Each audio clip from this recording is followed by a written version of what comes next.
Hey everyone, I'm Rachel, And I'm Jen, and welcome to Devilish Bookworms, the podcast. where we read and review books and release episodes every Tuesday. This week we have Rhapsodic by Laura Thalassa. Yay! There's something wrong with the children. Their eyes glow, they speak at 3 months old, and they drink blood. Now the bargainer needs the assistance of a private investigator to discover what exactly is happening in the other world. Callie hasn't seen the bargainer in almost a decade. In that time, she's built a thriving business with her best friend and had a string of unsuccessful relationships. But she knows the bargainer will be back. After all, he always collects on the favors he's granted. The real question is, will she be able to pay the price when he does? Dun, dun, dun. Dun dun dun! Dun, dun. So, Rachel, what did you think about this book? So this book was a kind of a not recommendation. Of my beautiful sister-in-law read it and had very strong feelings about it. So then Jen and I, of course, thought what better book to do for our podcast than one that someone else was, you know, very passionate about. um I will say that the prologue for this book was pretty intense, which I loved. It was like beautiful. Did you feel that same way? Honestly, I loved all of it, like the prologue, because it was like one of those things that it immediately captured you, and you just you knew you needed to stick around for the rest of the book. If you didn't, you would be sadly disappointed, and that's just not a way to live. Well, the first line, I think, wasn't it like there's blood everywhere? And I was Yes, like, oh, snap. Okay. that's what that's the whole reason I was like, oh shit, okay, this I need to read. Like there's no going back at this point. I listened to this one, full transparency. And which I don't know, I have the physical copy of the book. I don't know why I listened to it, but that's fine. It's fine. We like that.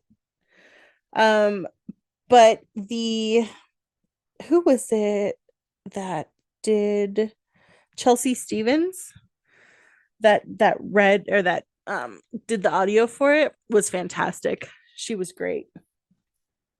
I did try to listen to it, and I, for some reason I just couldn't get into the audiobook. Now that was just my preference because I think I was too distracted trying to listen to it. And I just, when I started actually reading the book itself, it like I just got more encapsulated in it. But again, that was just me. No, I totally get that. Because we're definitely not going to go down the is audiobooks reading rabbit hole, but I God will no. say that there are some books that I personally can't get into when they're audiobook. The Interview of the Vampire is one of my favorite books on the face of the planet. And for some reason, the audio version, I was like, I was like, what, halfway through the book, and I didn't even realize that, like, what was going on. I was like, oh, I missed that part. Cool. Oh, I missed that part. Cool. And this is a book that, like, I get sucked into, like the whole storyline. But no, I totally get that sense of like, oh, I can't really connect to the book or to the audiobook as much as the book. Yeah. And I think if I would have listened to the audiobook, I don't think I would have as many notes and quotes as I do. I'm glad that you have a lot of notes. I have five, and I have five quotes and five notes. That's hilarious. I have 3 pages. Oh, That's good. I have 4 pages worth of notes and quotes. Are they spoilers? No, not all of them, but they're just there was some that I was like, oh, I really like that. Oh, I really like that. And I just couldn't stop writing. Okay, well, how about you take it away then? So, one of the main things that I loved about this book was the two male main characters because they were polar opposites. Now, you had Eli, who is Callie's boyfriend, and then you had Des, who is the bargainer. Legitimately, you said both of the main male characters, and I was like, who's the other one? Well, because Eli, he wasn't really like relevant, but he kind of was in a sense. But He existed. he existed. And let me tell you, right off the bat, I was like, ill. I don't like him. Just he was really like the clingy type of person, the one that like forces his love on you and wants to like kind of force you to be more committed to the relationship than what you are. And Des was more of like a laid back, I don't give a fuck. This is what I offer. Take it or leave it. And it was just like a good little back and forth with them, especially because Callie is like, no, we're done. I got to do this. And he's like, ew, no, I'm not going to leave you. Literally, the entire time that Eli was in the story, I just kept wanting him to not exist. I don't know if you kind of felt the same way because, like, obviously you were like, who was the second one? No, I did not exactly feel the same way. I just so in from my point of view, I didn't think that there was anything wrong with Eli. Okay. I mean, he was an alpha wolf. So like there he wasn't whiny, he wasn't I guess he was a little territorial, but if he had his own standalone book, it wouldn't be a problem. You know what I mean? Like Mm-hmm. he was exhibiting from what I saw, he was exhibiting traits that he literally could just be the MMC in um his own book, you know. Okay. Ooh, Laura, there you go. That's a second book or another book based off of not this book. There's four already. I know. And I already downloaded the second one. I'm hoping I can actually get to it. Nice. I actually started because I'm listening to him, so I started listening to the second one. Ooh, And I you think shall. I'm on what chapter 19. I will Oh, be wow. honest, I feel like you liked it significantly more than I did. So I probably did. Okay. I don't know how to put this, but I kind of appreciated the way that this story went. Now, in the beginning, we kind of get a glimpse of what Callie's life was, which was the whole reason she met the bargainer, which was she had an issue with quote unquote stepdad. And I mean, he really he's was her stepdad. I know. I don't know why I said quote unquote, but I did. But he is no longer living, and she called the bargainer to help her clean it up. Not really a spoiler. It is, but it's not. So that's literally how they originally met. And then she just kind of kept using favors from him. The fact that he helped her out of the situation and then kept helping her kind of made me like him a little bit. I know you had an issue with the age gap thing. She was a teenager, and he was very much older.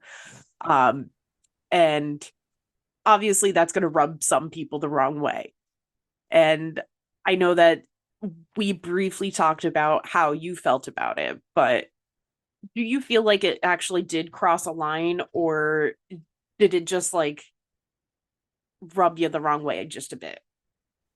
Well, I think the first thing I'll say is, like, yeah, he did keep giving her favors, but like that's kind of his job. Like he was the bargainer, you know what I mean? So like he would take people, well, the way that they described it was like he was collecting secrets and then but basically he was like granting favors and then you would kind of owe him. And there was the fact of like he did grant her way more favors than usual Because I think, what did they say? Normally it's like 3 or 4 is like what he would allow. Yeah. And then hers was like 300 something. Yeah, like 326, I think it was. Yeah.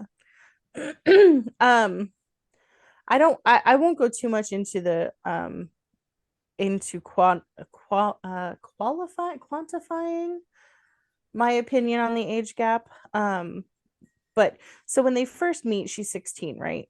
And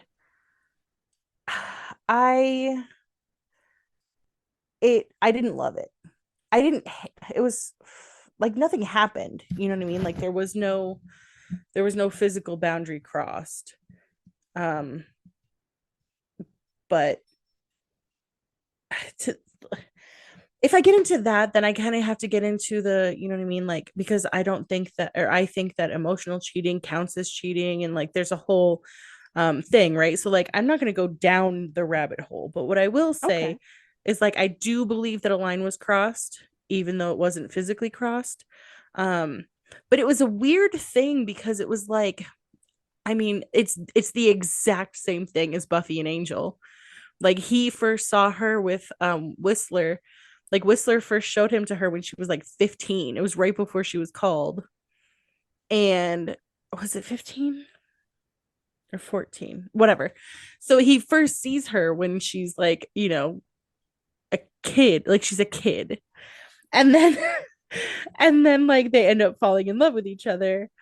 I don't know. I don't know. It was like, but there were no lines crossed. It's gray enough for me to be like, I guess, but also there's still an ick for me. Um, I recently learned that there's an author out there whose FMC in her book, her FMC was 15 years old and her MMC is 32. Ew. Yeah. No. Mm-mm. No. Yeah. But the age of consent where she lived, I don't think so. Yeah. As a parent, that really bothers me. So, and with that being said, this book didn't bother me with the age gap like that because of the fact that there was nothing where I felt the line was even remotely crossed too Mhm. like too early. I mean, I that's just me. Um I felt like it was more like a they were friends and that yeah, they may have started falling for each other or she fell for him, but he made sure that no lines were crossed and I think that's what made me feel a little bit better. I'm not I'm not saying that it was right, but Mhm. it just didn't make me feel as ick, you Mhm. know? But that FMC being 15 and the male being 32, absolutely not. Nope. See, with me, it's just like I just look at your daughter. Mm-hmm. Okay, so there's this person who's X amount of years older than her just hanging out with her. Why? Why are you just hanging out with her? Oh, you're friends for what? You know, I get circumstances are different, but um anywho's what else? What was the other question? Um, No, that I was the don't other question. that was the question, yeah. What else you got? So, all right. With how the bargainer works, did it bother you that he kept dangling the fact that he could make her do anything that he wanted to? Shut up. I have that as a question to ask you. There was a specific scene where he was basically like asked like he was asking her how she feels about him and she's like I'm not going to tell you and then he forced it out of her and I was like okay. So my thing is I don't like being I don't like being forced to do anything I don't want to do, you know? Like I am single for a reason.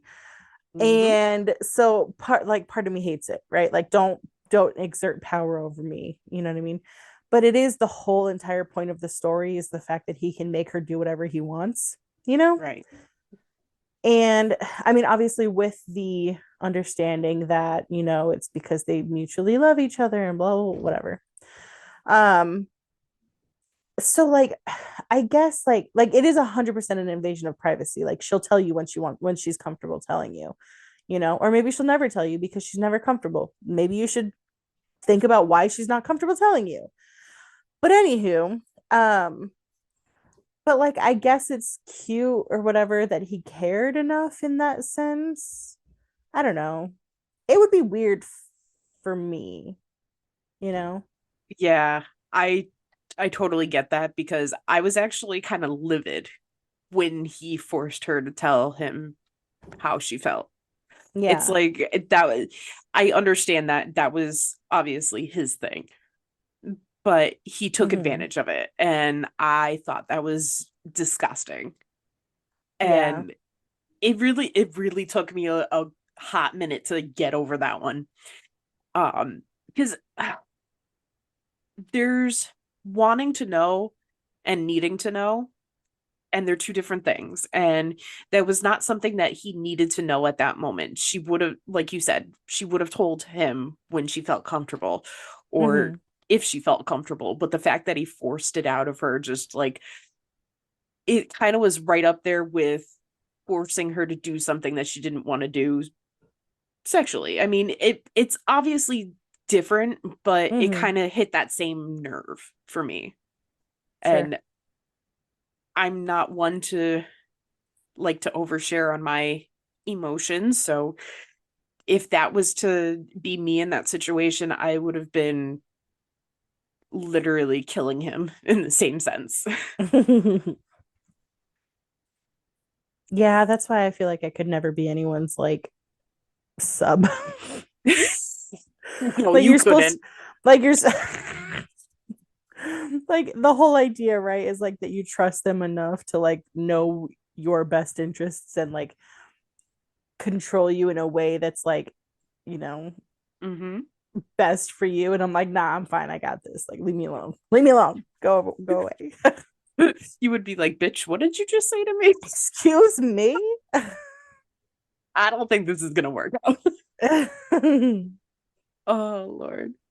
That's awesome. I love that we had that kind of same like mindset. Oh, I had a feeling too when I wrote it down. I was like, that was kind of why I was like, well, I gotta ask her about this because Oh yeah. It there was certain moments where he used his abilities that it was fine. Like, sit on the bed, scooch to the edge. I can deal with that. Like, those are good vibes, but you force me to tell emotions and I'm not going to be a happy camper.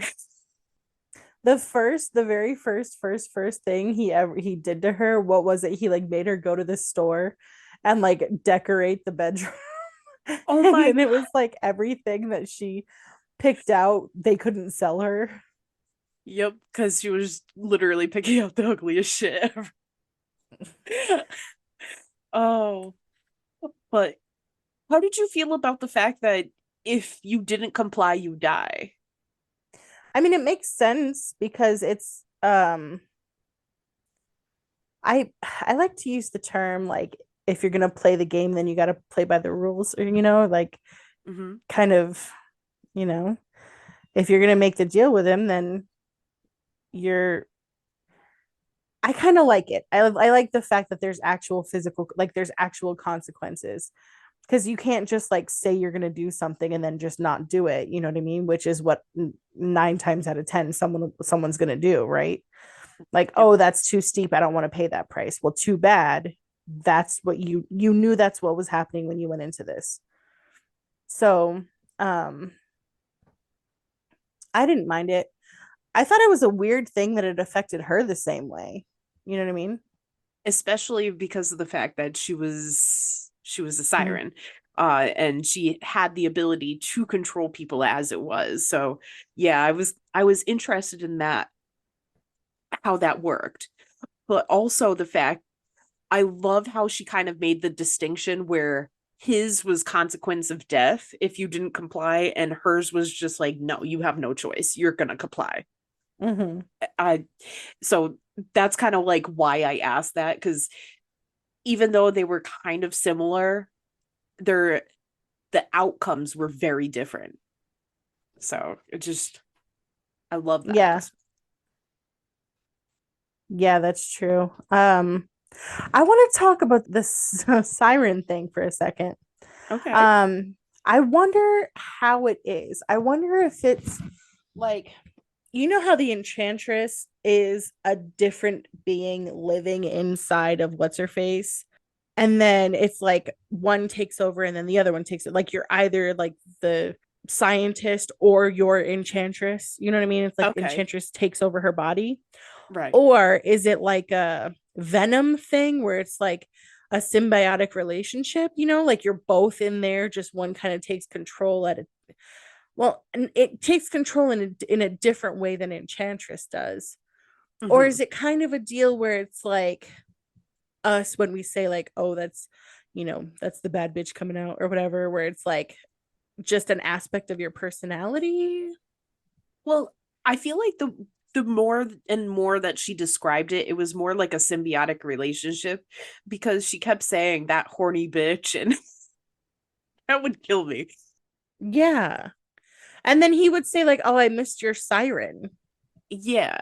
So I feel like it was like another part of her coming out and taking control, but not to the point where she fully loses control. She had full like ability to communicate and comprehend what she was doing, and she still had control, even though the siren was just urging her on to do the dirty deed, you know? So it's different aspects of herself that just kind of comes out. Well, I mean, I think it's like you said, the Venom situation. Well, because Venom is a was an alien that took over what's his face's body. Right. Hmm. So is so what is it, is the siren a different entity? I feel like it might be, because the way that she talked about it was like in a third person. Yeah. So, I mean, I feel like it does have some control, but just not full control. Like, kind of like Venom, he takes control over his the body, but you could still hear the other guy thinking and talking and all that. Mm-hmm. I don't know. Huh. You've perplexed me. Yeah, I love that she had a tell. I love that her skin glowed. I think that would be awful in everyday encounters. A Because it could 100%. could you imagine just being like at the grocery store and somebody accidentally rubs up against you, and this bitch is like on Turn just into a light bulb. yeah, just like hello. I could not. I would die. I Oh, was at the store earlier today and there was a firefighter checking out next to me. I'm just gonna leave that there. I hope it was a good showing. I just started glowing. Oh, well. There are parts in this book where the character or the author Laura makes it clear that the FMC is not the only kind of person in the relationship, you know? So like I feel like a lot of times like sure they dive into like the traumas that the MMCs have experienced, or like, you know, they get them to open up a little bit. But there was one specific part where I feel like the author really made Callie rethink the way that she was looking at her relationship, in the fact that like there's a part where he gets kind of upset with her. They're talking about feelings and whatever, and he gets kind of upset with her because he's like, you never even bothered to ask me how I felt about the time that I spent away from you, you know, because it was like he was in her life, he was doing bargains, and then he disappeared for 7 years. And then she's like, woe is me, woe is me, woe is me. I was so sad you just left. You're so mean. I hate you. And he's like, yeah, but you never even bothered to ask how I felt about it, you know. And it was like a little bit of a learning situation of like, yeah, your MMCs aren't just there to like be like be a means to an end. They're not just there to be like Prince Charming, you know. It's like, you know, they're still people, and you have to not only just think about your journey, but you have to really consider the other person's journey and what they might be going through, and how not every action that we take or action that we make is reflective of our of how we feel about situations, you know. Like we do stuff despite it hurting us all the time. And I thought that was really cool that she kind of added that. Absolutely. I think there was a lot of not only just teachable moments, but learn moments in this book. Because of the fact that she not only had to learn how to not put her whole like trust and self into somebody, but she also had to learn how to be independent, um, especially after he left. Um, but the fact that she struggled so much with not only trusting but moving forward and just learning how to love herself, and that's something I think a lot of us struggle with, and the fact that she put so much of that in here just kind of like really hit home at certain points, especially when they're reconnecting and she's seeing different things. I don't want to get too much into it, but there's like little photos that he drew of her that he has still, or pictures of places that they visited, and it was just like little things that she saw along the way, and she was like, oh well shit, maybe he really didn't forget me all those years ago. And I think that really kind of drove the knife a little bit deeper into her learning that it wasn't all just about her, but he needed the recognition that, you know, he was going through it too. And I, kudos, absolute kudos for that.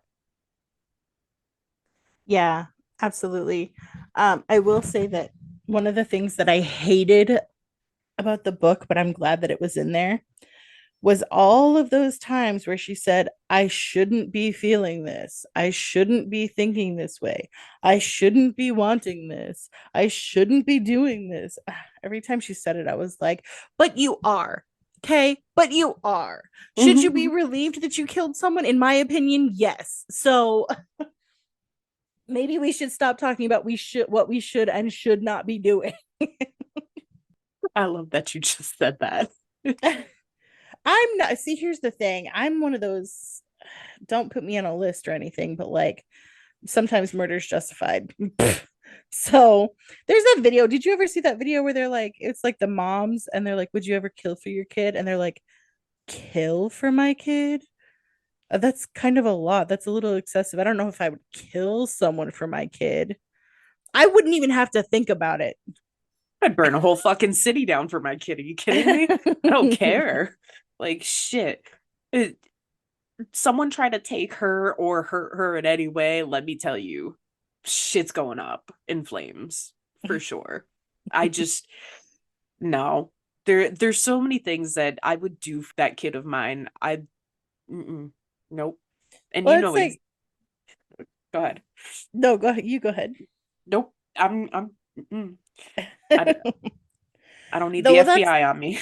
that's the I know that's why I'm like I'm not gonna say things, but just know. Um, that was like the very first thing she said was like I shouldn't be happy that he's dead, and I'm like, nah, you should be. You should be proud of yourself, frankly. Kudos to you. Throw yourself a party. Have a nice day. Mm-hmm. Yep.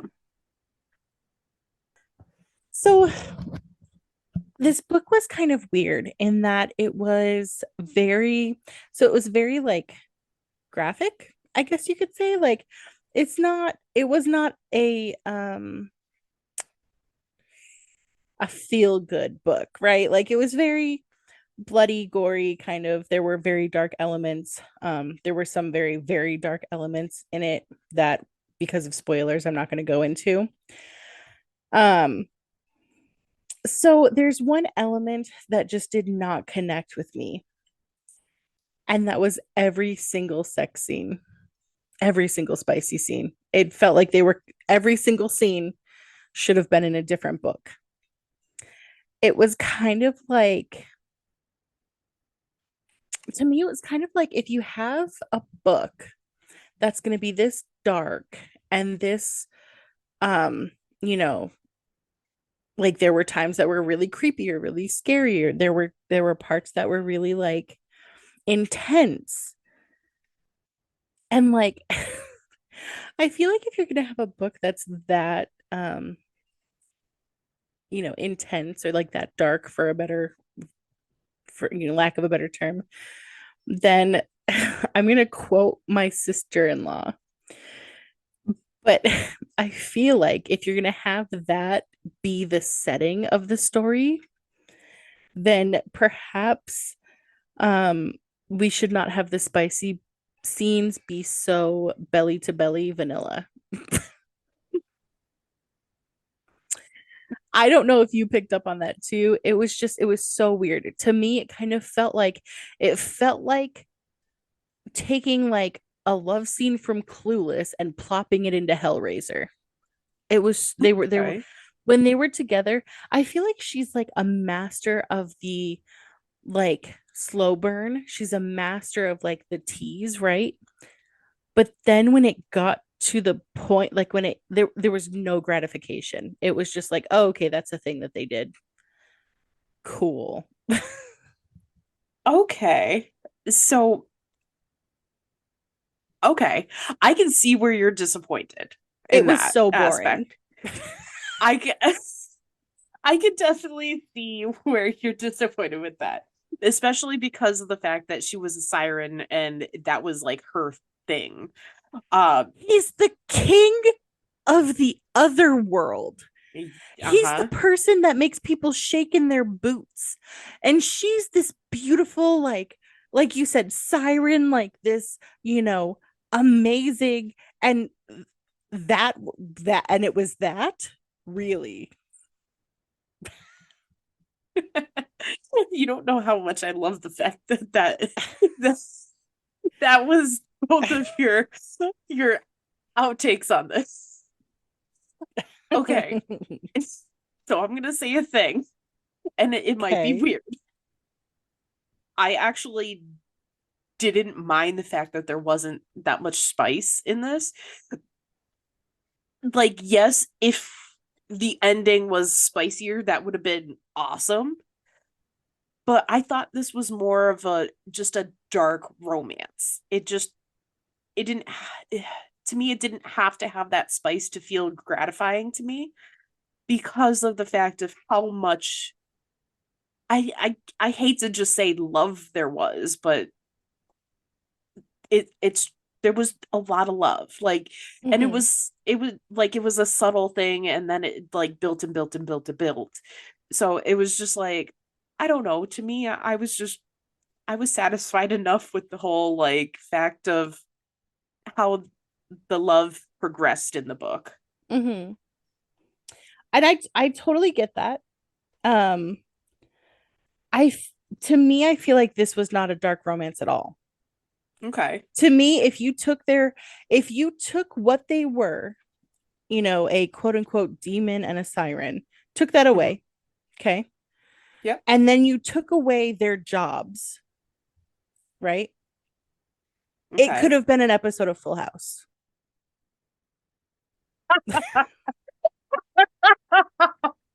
Oh, Tell me it's not DJ and the kid that played Aladdin. Go ahead and tell me that. um, God, that just makes my heart so happy.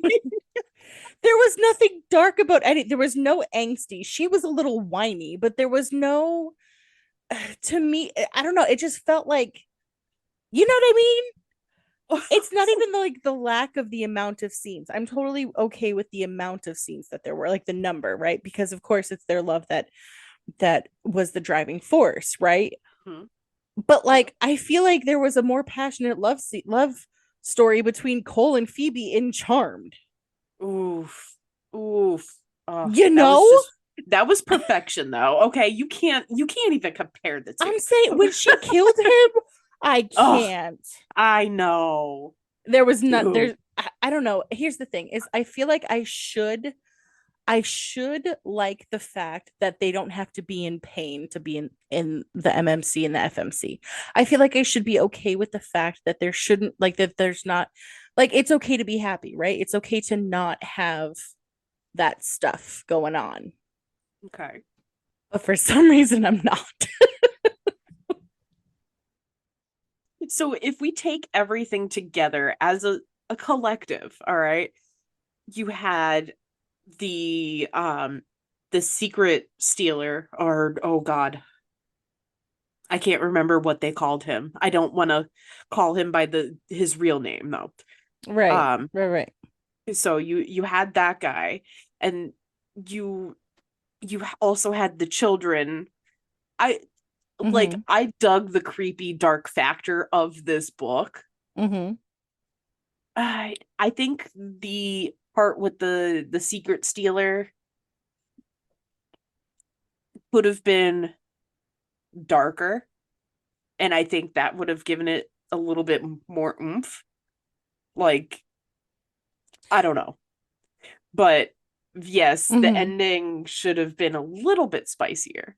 But like again, I was okay with it. Well, here's the thing is actually like because I'm not even I'm the reason why I'm focusing it on their relationship together and not on those things is because I don't want to like obviously I don't want to talk about spoilers or whatever, but also those parts were actually really awful, right? And that's to me why the juxtaposition of the really awful heinous parts mixed with their weird cheerleader slash quarterback romance thing going on. Like he went away for a little while and then he's back. Like there's nothing, I don't know. There was like nothing, I don't know. Their relationship to me was so boring that it was weird to compare it to what else was going on in the book. Does Okay. that make sense? Like to me like what the other guy did was horrific. And those babies, I would yeet them into the sun. They were there was a part where she was like, "We don't threaten babies. You threaten those creepy little babies." But anyway, ugh. Though I and that was my problem was the fact that the rest of it was so intense that them being boring was it just it didn't fit to me. It was literally like it was like two different books smooshed together is the best Oh, way I can describe it. okay. I feel like I went hard on that. I'm sorry. No, I love the fact that you went so hard on that, because I'm like, oh my God, this book is so romantic. He loves her so much. She loves him, and blah, blah, blah, blah, blah.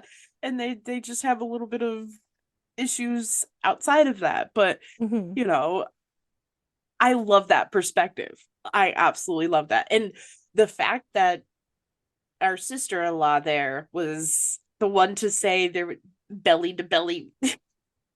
That was so funny. Oh my God, that killed me. And Well, it's because that's not what I was expecting. It's not what I okay. So if I the reason why I hate the pregnancy trope in a book, like in a dark romance, is because that's not what I'm looking for. You know what I mean? They're two different things.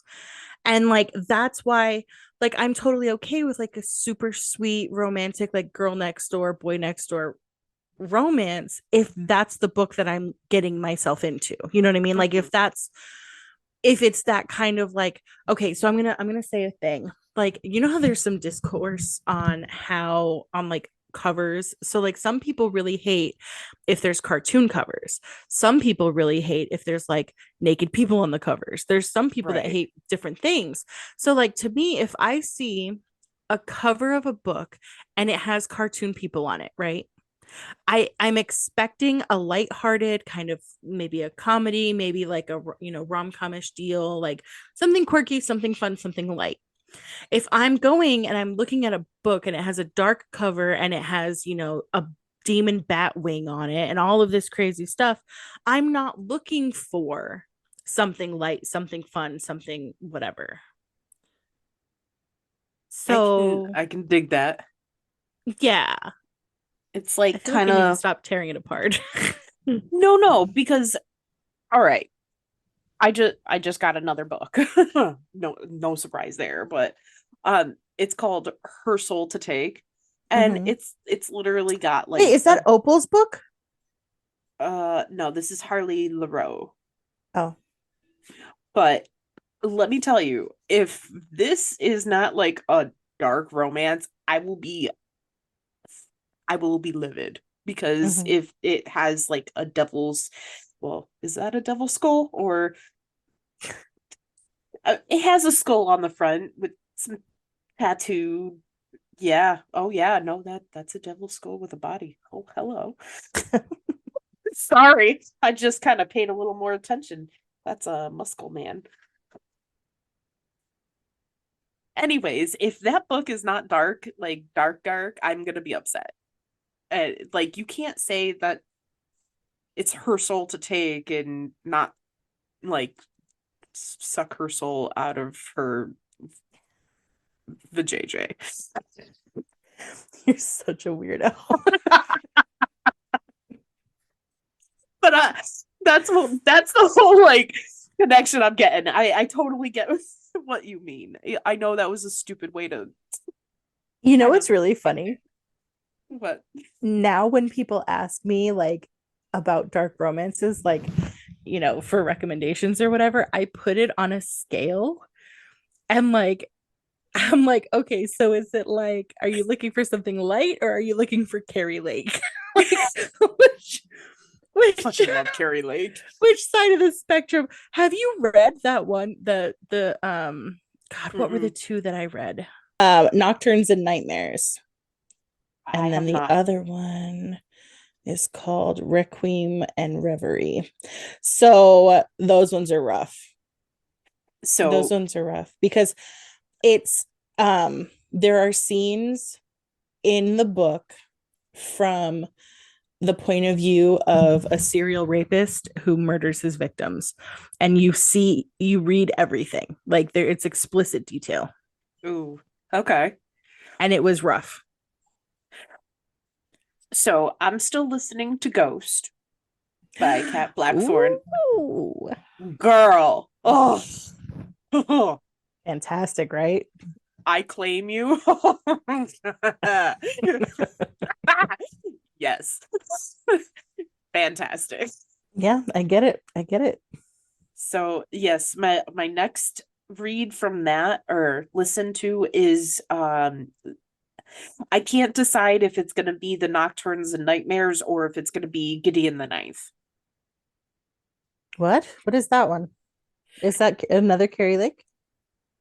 This one's by Tamsin Muir, and it Hmm. it it looks like it's gonna be fantastic. But anywho's, did you have a favorite quote from this book? A favorite quote. Boy, did I. Boy, did I.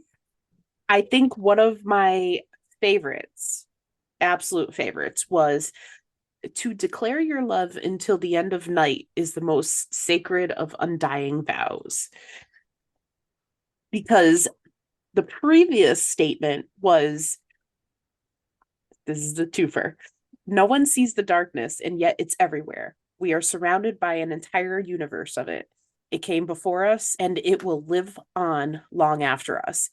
Even the stars might form and then die, but the darkness will always be there. And I'm just like, bro, stop. Just stop. Like, that's why I'm like, he it was so romantic. It was very flowery and romantic. What about you? I'm not going to sit here and read all of mine. Well, there's a couple of them that I like, so maybe we can both read a couple. So, so my favorite one is 10 points to Slytherin for the creepy answer. Oh my God. Oh, it's so funny. Uh, Lord. Lord have mercy. I You was would. sitting at work with it in my head, like with it in my ear, and I started cackling. It was so funny. I love that that was one of your favorite. It's when it was when like she was talking to the weird creepy kids. Oh yeah. Oh no, I remember. What's another one of yours, dude? All right, we're gonna do this.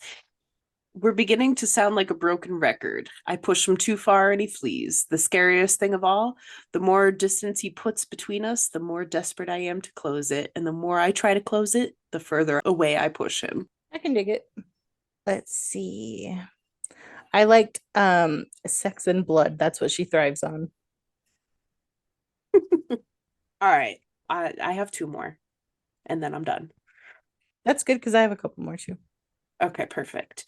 So one of them was I traded my life for a love that was nothing more than shadows and smoke screens. I just absolutely Mm-hmm. love the way that sounded. It was a neat little bow of a great explanation. Yeah. The last one was ending a relationship is sad. I should feel sad, not free, but I do feel free. And you know exactly why that quote is on the list. I know. I'm surprised it's so low on the list. Well, no, So I'm it not. I was gonna say it wasn't originally so low, but then those ones were cute. I'm sorry. Mm-hmm. But what were yours? I liked when when she said after it was after he forced the truth out of her and he said, "You want to have my children?" And she said, "Not anymore." Oh Lord. And then I'll do, let's see. I never would have guessed beforehand, but I don't make a very good prisoner. No, she doesn't. Oh Lord. Fantastic. All right. So who was your favorite character? Mm, none of them. What? Maybe her best friend. Maybe her best friend. The FMC was, she's not my vibe. Um, and then like he was fine, but like, I he was fine. And then obviously I didn't like the bad dude. Maybe like the warrior in the dungeon next to her. She was cool. Okay. Yeah. No, she was cool. I liked her. She's my favorite. Okay. Because Temper was my I hope favorite. she's in the next one. Ooh. Yeah. Okay. I could see that. What, her being in the next one? Because I can't. Yeah, I can't either, but I'm that on would be chapter cool. 19 and she hasn't popped in yet. Spoiler. But Spoiler, I'm on chapter 19. She's not there. such a door. Yeah, Temper though, she didn't live up to your standards in my mind. But I love the fact that those two had the same kind of vibe that we do, where they're such good friends that they open a business together and they look out for each other. She went missing and she was about to fucking rain hell on earth and that kind of thing. But I think you would have rained more hell if I did not call you back sooner than what she did. Yeah, probably. Yeah. All right. Well, I think that this was a successful review of Rhapsodic. Do you have any final thoughts? I want our readers to, or our listeners, to read this and let us know what side of the fence are you on. Is it too spiced or is it not enough spice or is it okay? Because now I'm curious to get everybody else's opinion. This book was written by Laura Thalassa, and she is also the author of the Four Horsemen series, which includes things like Pestilence and the other three. I actually saw that book series in the library in the Barnes and Noble, and I wanted to read it, and then I was like, I don't know, maybe I should read this one first. And now I don't know if I'm going to read him, but they look great. I love the idea of like the Four Horsemen. You know what I mean? Like a book series about them. Her newest book is Bewitched, and she has a website, laurathalassa.com, laurathalassa.com.